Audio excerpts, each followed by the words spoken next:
Hello, I'm Janice Truitt. I'm the Children's Minister for Resurrection Episcopal Church in Plano. And we're going to begin our lesson today reading from the Beginner's Bible, the Red Sea. Moses led the Israelites out of Egypt. During the day, God went ahead of them in a pillar of cloud. During the night, God went ahead of them in a pillar of fire.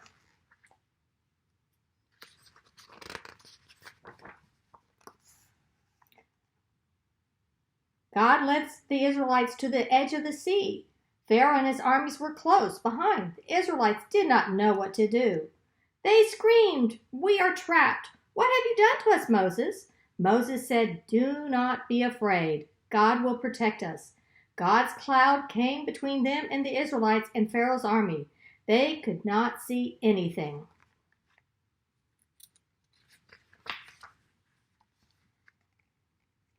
God told Moses, "Raise your staff over the sea." Then the Lord pushes back the sea and to make a path.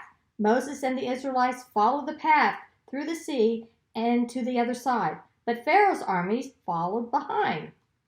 Moses raised his staff again and swept away the Pharaoh and his army. Moses and all the Israelites sang with praise to God. They are free. We weren't slaves anymore.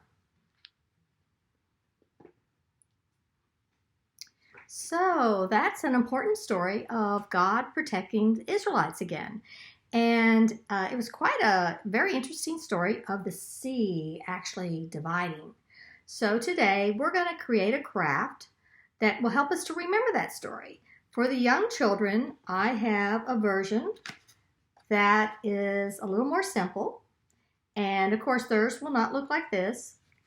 And then for the older children, I have one that has a little more things going on, and actually more can be added to it. So we'll start off.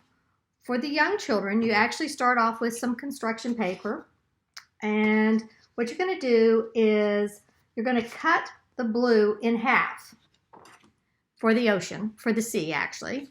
So you'll have half sizes, two of these, and then you're going to actually color them. You kind of try to make some waves. So, and of course the children's waves will look different than this. That is perfectly fine. Then you may need to help them fold it in half.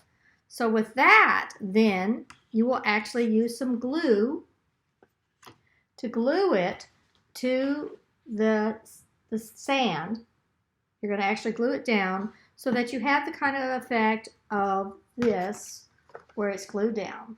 You see, you have half glued down and half is sticking up the way you have folded it. And you put your other one on the other side the same way. And then the last thing is, if it's appropriate, they can actually draw Moses to be in the center. Of course, their Moses is going to look very different than this one. Just let them enjoy the process. Now for the older children, they'll start, I actually used a larger piece of paper for the sand, and then we actually cut the blue one in half also, so that then what you have is you're going to have some paper like this that you fold. This is just it folded, and then you cut slits into it.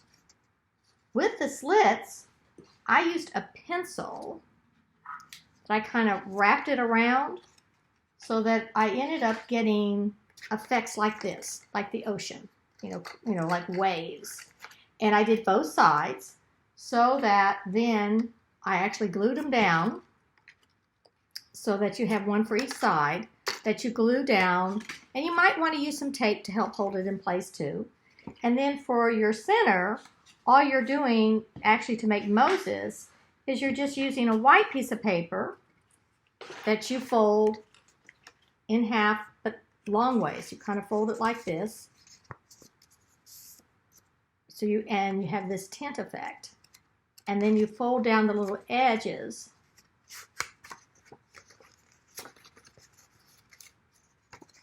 And I taped mine together, then glued it to the center.